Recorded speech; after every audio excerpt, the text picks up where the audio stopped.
bringing you analysis and insight into the Crimson Tide. Your Crimson Cover hosts, John Copeland, Mike Parker, and Chase Goodbread. Sponsored by Alabama Credit Union. And now, Crimson Cover.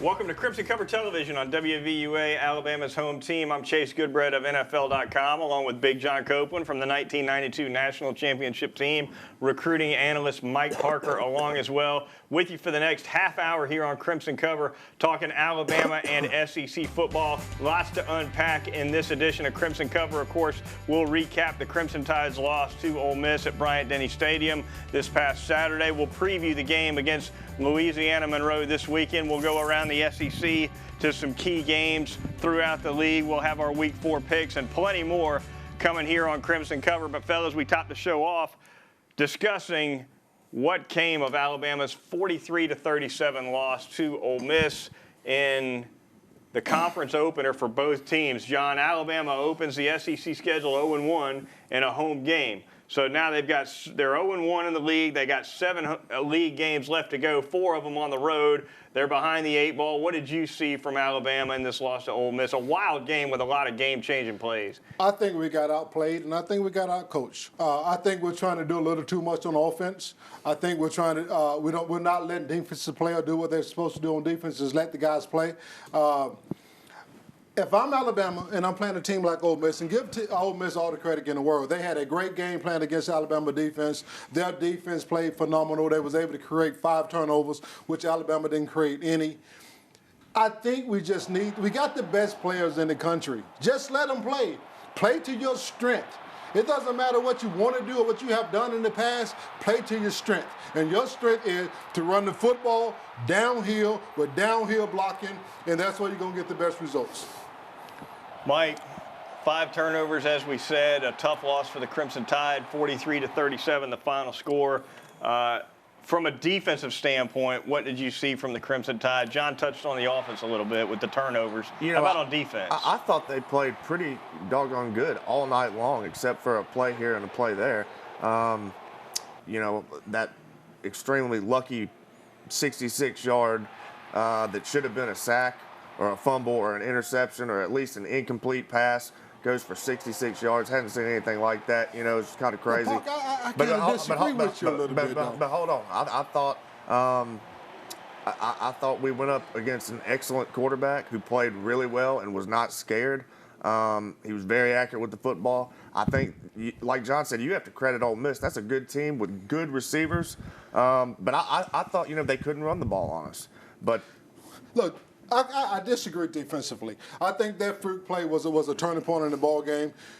And then the other pop pass. Yeah, but with that said, though, you got to be able to overcome that. When you got the kind of defense that Alabama have, you got to be able to overcome that. But listen, here's what I'm saying. The reason Ole Miss was successful in this football game because they was able to run the football and run it successfully when they wanted to. They only ran for 92 yards. Exactly. But when they wanted to run the football, they was able to run it. We stopped them on 4th down, tons of 3rd down. No. See, you're looking at the yardage. No, I'm not. That doesn't matter. No, I'm not. When Ole Miss wanted to run the football, they was able to run it for 8, 7, 8, 9 yards whenever they wanted to. And that put them in 3rd and manageable positions. And they was able to control the tempo of the game because they was able to do that. I will say I strongly disagree. I think our run defense played lights out. Because you're looking at numbers. No, I'm not. Yes, no, I'm not. No, I'm not. Yes, you are. No, I'm not. If you watch that football game, and I don't go to a whole lot of football games. You want to know what killed us is 5 turnovers, and we're in our backyard the whole time. Field position, But as a defense, field position. I played on the defense. I played on a team that didn't have a lot of offense. And as a defensive player, playing on a team like that, you know what you're going to get from your offense. And 5 turnovers is realistic. You got to be able to step up. Yes. You got to be able to step up. Realistic? And Nick Saban team turns the ball over 5 times, you're out of your mind. You're out of your mind. You're looking at, you're talking about a coach. I'm talking about football. I'm talking about the game of football. The game of football, 5 turnovers, John. 5. Yes, I understand that. You can't get over. But if you nobody's gonna. You cannot win a football game with 5 turnovers and you don't create any. If you have the kind of defensive players that Alabama have, you can overcome that. If you have the kind of leadership that you need to have on the defense, that this team have, the talent that this team have on defense, you can overcome that. The problem is they got points off field position. The problem is luck and good plays. It don't matter. All right, one of the key decisions in the game for sure was the starting quarterback. In a surprise move, Nick Saban starts Cooper Bateman over Jake Coker for the game. Bateman plays about a quarter and a half, doesn't produce a whole lot of points, I believe only 3. All right, here's what Nick Saban had to say about the decision to start Cooper Bateman. Well, you know, we have had a lot of confidence and played both guys throughout the course of the season. We had some things in the game plan early that, you know, the quarterback was going to pull the ball on and do some things. So we thought, you know, Cooper's speed would be a little bit of a sort of a, you know, change of pace for them, a little bit of element of surprise. And, you know, we knew that we were going to play Jake in the game. Jake knew that he was going to play in the game. So, you know, it's like the first 2 games. I said we're naming who's starting the game. We're not naming a starter. And that's basically what we did today. All right, there you have it from Nick Saban. He said that Jake Coker knew he was going to play in the game, so it wasn't a surprise that Bateman got pulled at some point. Real quick, right decision or wrong decision to start Bateman? Thumbs up or thumbs down? Wrong because he was supposed to run the ball and pull it, and he would have had 2 touchdowns if he'd done that. But he didn't. He gave it to the running back. Right or wrong, starting Cooper Bateman. He took the only advantage he had in the game away from himself. If the kid was supposed to run the football, then it was a bad decision because he didn't run the football. Exactly. It was terrible. I mean, that's he didn't run the football. If he was supposed to run the football, he didn't run the football. He certainly had a couple of opportunities on read options that looked like it was open on the outside for a quarterback keeper. Wide open. Particularly on I believe a 1st and goal that could have maybe been a walk-in touchdown for the Crimson Tide. So we ran a speed a jet sweep on the goal line. Yeah, that was terrible. What? Why? And lost 10 yards. Why?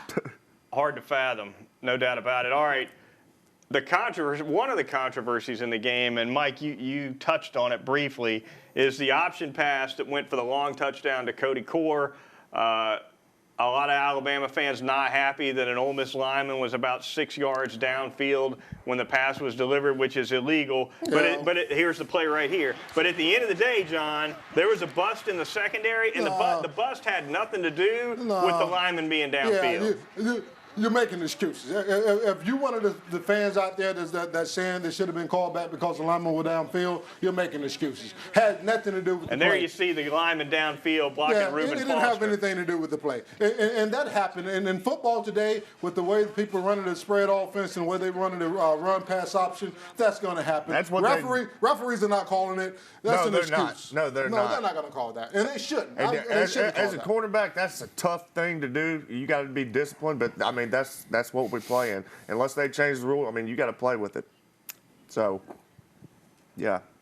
Interesting stuff for sure. Steve Shaw, the head of officials in the SEC, publicly, I'm paraphrasing, more or less said that lineman downfield rule, while it is a flaggable penalty, it's a difficult thing to keep an eye on for the referees. It's like, not when you have instant replay, though. Well, but it's not reviewable. That's right. It's not reviewable. So that'll do it for this segment. I still disagree with you, Park. Go ahead. I still disagree with you. We're out on this segment. If you got a real Cover. defense stop and they get the ball back. We got a real defense. They get turnovers. We have a real defense. They get turnovers. We're going to come back and argue some more right here on Crimson Cover. They score on defense. Previewing Alabama's game against Louisiana Monroe. Plenty of more arguments to come right here on CCTV. You're watching WVUA. When you're down, the defense